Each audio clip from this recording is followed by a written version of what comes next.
नमस्कार, आप देख रहे हैं हर खबर। में हूं आपके साथ अमित शर्मा। वक्त है अपना उत्तर प्रदेश का। यूपी के सीएम योगी आदित्यनाथ ने शहीद दिवस के मौके पर शहीदों को नमन किया। साथ ही डॉक्टर राम मनोहर लोहिया जी को उनकी जयंती पर याद करते हुए ट्वीट किया। सीएम योगी ने ट्वीट कर लिखा कि महान स्वतंत्रता संग्राम सेनानी, ओजस्वी वक्ता और प्रखर समाजवादी चिंतक डॉक्टर राम मनोहर लोहिया को उनकी जयंती पर नमन।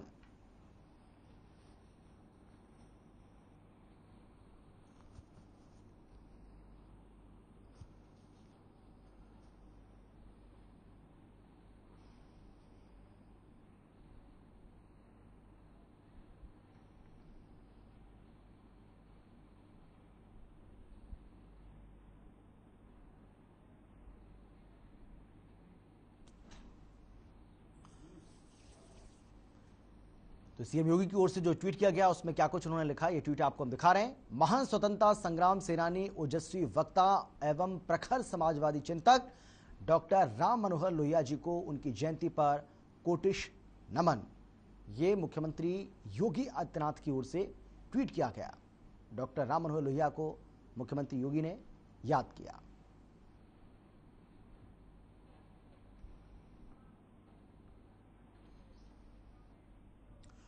योगी आदित्यनाथ ने शहीद दिवस के मौके पर ट्वीट करते हुए लिखा कि त्याग और शौर्य से जन जन में स्वाधीनता की अलग जगाने वाले मां भारती के अमर सपूत महान क्रांतिकारी भगत सिंह, सुखदेव और राजगुरु को उनके बलिदान दिवस पर कोटि कोटि नमन। आप सभी का सर्वोच्च बलिदान सभी को राष्ट्र सेवा हेतु सदैव प्रेरित करता रहेगा।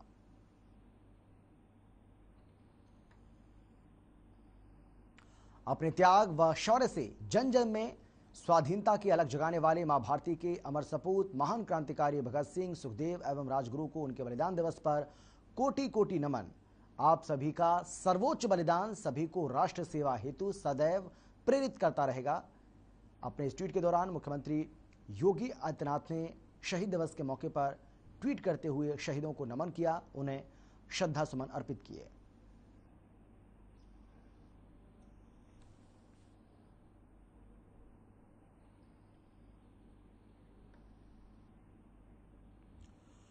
शहीदी दिवस के मौके पर समाजवादी पार्टी के राष्ट्रीय अध्यक्ष अखिलेश यादव ने ट्वीट कर कहा कि अपने देश प्रेम और बलिदान से प्रेरणा की युग युगांतर गाथा लिखने वाले महान क्रांतिकारी शहीद आजम भगत सिंह जी, राजगुरु जी और सुखदेव जी की शहीदी दिवस पर आत्मिक नमन।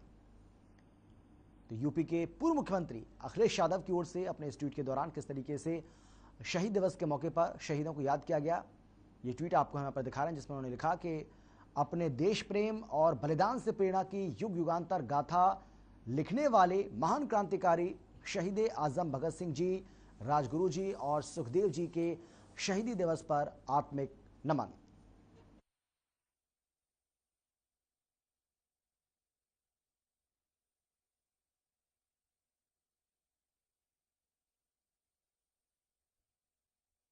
सीएम योगी एक बार फिर से प्रदेश की कमान संभालने के लिए तैयार हैं। 25 तारीख को इकाना स्टेडियम में योगी सीएम पद की शपथ लेंगे और इस शपथ ग्रहण समारोह की तैयारियां जोरों पर हैं।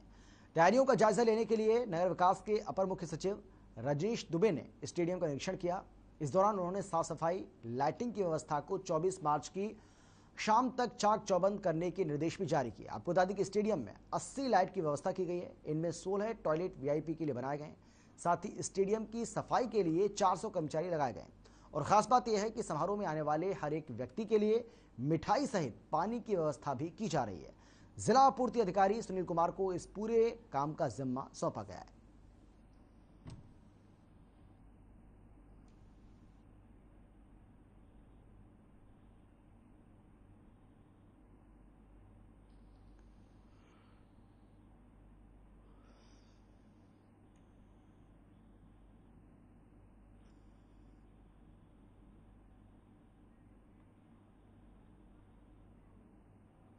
लखनऊ में आदर्श व्यापार मंडल की ओर से पुलिस सम्मान समारोह कार्यक्रम का आयोजन किया गया। इस सम्मान समारोह कार्यक्रम में पुलिस अधिकारियों को व्यापारियों की ओर से प्रशस्ति पत्र प्रदान कर अंग वस्त्र और माला पहनाकर अभिनंदन किया गया।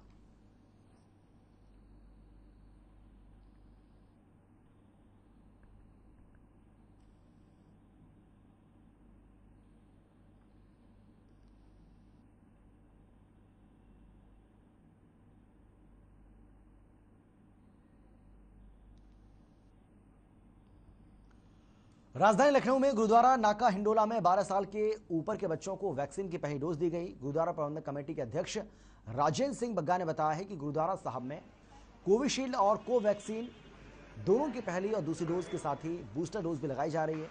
कमेटी के प्रवक्ता सतपाल सिंह ने बताया है कि हमारे लिए ये गर्व की बात है, गुरुद्वारा साहब के वैक्सीनेशन सेंटर में 14 जून से वैक्सीनेशन शुरू हुआ था और अब तक इसमें 1 लाख से ज्यादा व्यक्तियों को वैक्सीन लगाई जा चुकी है। सरकार और प्रशासन ने भी वैक्सीनेशन के मिशन में अपना पूर्ण योगदान दिया।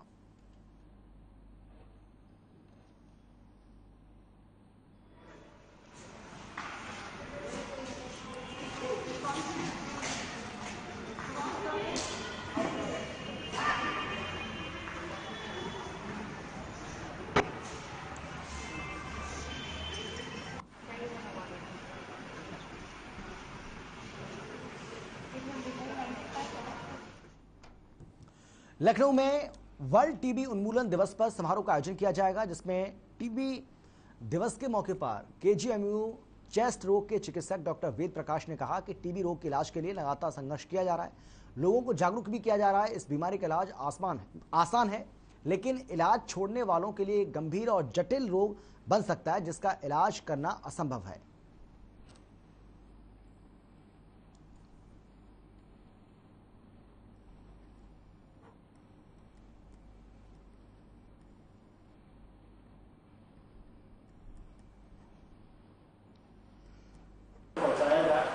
इलाज पे लाया जाए और सरकार की तरफ से इसमें बहुत ही कोई कमी नहीं रखी गई है। बस लोग आगे बढ़ के आना है और सभी दुनिया के सभी मेडिकल कॉलेज इस ट्यूबरकुलोसिस प्रोग्राम को बहुत प्रमुखता से पहुंचाया जाए, तो इलाज पे लाया जाए और सरकार की तरफ से इसमें बहुत ही कोई कमी नहीं रखी गई है। बस लोग आगे बढ़ के आना है और सभी दुनिया के सभी मेडिकल कॉलेज इस ट्यूबरकुलोसिस प्रोग्राम को बहुत प्रमुखता से पहुंचाया जाए, तो इलाज पे लाया जाए और सरकार की तरफ से इसमें बहुत ही कोई कमी नहीं रखी गई है। बस लोग आगे बढ़ के आना है और यूपी बोर्ड हाई स्कूल और इंटरमीडिएट की परीक्षा गुरुवार को एक साथ शुरू होने जा रही हैं और इन परीक्षाओं में तकरीबन 51,92,689 परीक्षार्थी शामिल होंगे। ये परीक्षाएं 12 अप्रैल तक चलेंगी। वहीं परीक्षा की व्यवस्थाओं पर नजर रखने के लिए एक नियंत्रण कक्ष बनाया गया, जिसका उद्घाटन प्रदेश के मुख्य सचिव दुर्गाशंकर मिश्र ने किया था। आपको बता दें कि संख्या के लिहाज से यूपी बोर्ड परीक्षाओं को दुनिया की सबसे बड़े पैमाने पर आयोजित की जाने वाली परीक्षा माना जाता है।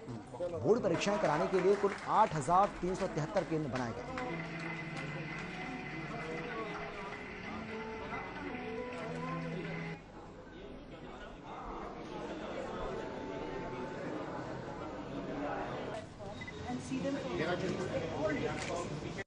से प्लान की गई है कि लोगों को कंप्यूटराइज मेथड से किसका इन्विजिलेशन कहाँ लगेगा, कब लगेगा, उनकी जानकारी है।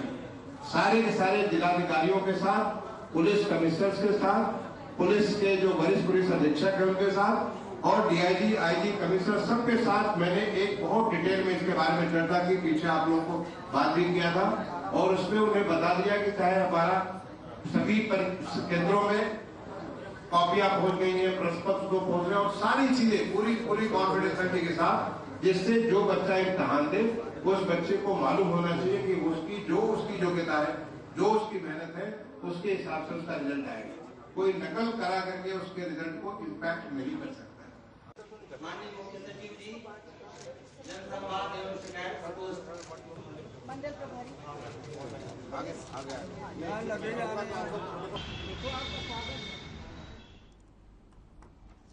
और अब खबर है लखनऊ से, जहां चिन्हट थाना क्षेत्र के कठौता झील में डूबने से एक छात्र की मौत हो गई। मृतक बीकॉम ऑनर्स का छात्र था।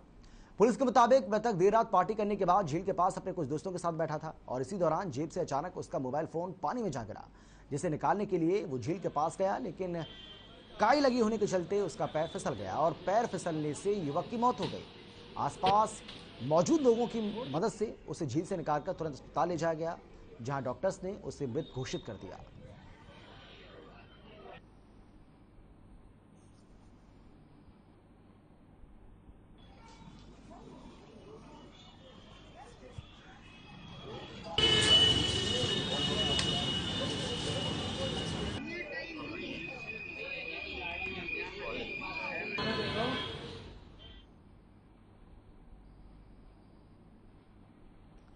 राजधानी लखनऊ में आजादी के 75वें अमृत महोत्सव के आखिरी दिन बड़ी संख्या में प्रतिभागियों ने हिस्सा लिया। चाहे पतंगबाजी हो या फिर चित्रकला, सब में लोगों ने बढ़ चढ़कर हिस्सा लिया। वहीं घंटाघर पर ब्लाइंड स्टार म्यूजिक एकेडमी ने ऑर्केस्ट्रा का प्रोग्राम आयोजित किया, जिसकी खास बात यह रही कि इस प्रोग्राम में जितने भी कलाकार थे वो सब ब्लाइंड थे और इसके बाद भी इनमें से किसी एक का भी मनोबल कमजोर नजर नहीं आया।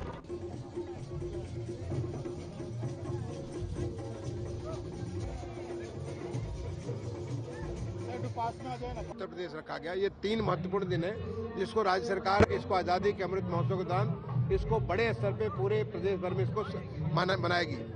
आपको ये भी मालूम है कि कल का जो 23 मार्च का दिन है, जो बहुत बड़ा इम्पोर्टेंट दिन है, जो हमारे जो हमारे शहीद आजम जिसको कहते हैं भगत सिंह, राजगुरु, और उस दिन और भी बड़े बड़े कार्यक्रम यहाँ पे होंगे ताकि हम लोग उन बलिदानों को समझें, अपनी आज़ादी के महत्व को समझें और हम लोग अपने देश को एक स्वतंत्र देश के रूप में एक पूरे दुनिया में सबसे आगे बढ़ सकें। इसके लिए जो काम हो सकता है हम सब लोग उसमें सही। इस समय आज़ादी का अमृत महोत्सव चल रहा है। आज़ादी के 75वें वर्ष में हमने प्रवेश किया हुआ है 15 अगस्त के बाद में, और ये कार्यक्रम लगातार जो हो रहे हैं उसमें समय समय पर ऐसे महत्वपूर्ण घटनाओं और तिथियों को हम लोग मिलाकर कार्यक्रम आयोजित करते हैं, जिसमें किसी न किसी तरीके से एक राष्ट्रभक्ति का, देश प्रेम का हम जज्बा सभी के बीच में, पूरे समाज के बीच में संदेश देते हुए पैदा करते हैं।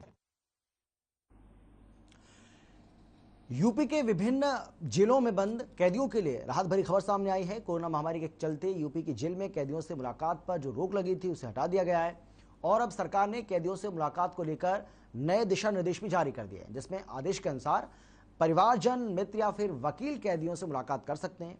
मुलाकात करने वाले व्यक्ति को 72 घंटे पहले की नेगेटिव RT-PCR रिपोर्ट लानी होगी।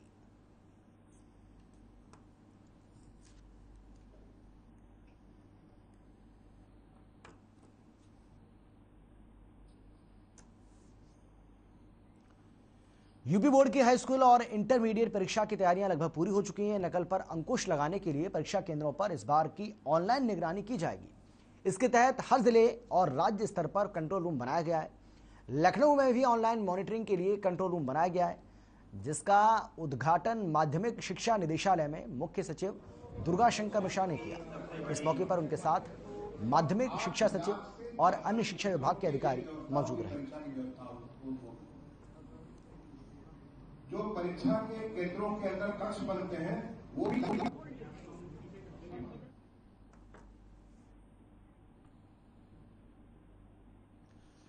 एक ब्रेक के लिए हम रुक रहे हैं, फौरन लौट रहे हैं कुछ और खबरों के साथ। आप देखते रहिए हर खबर।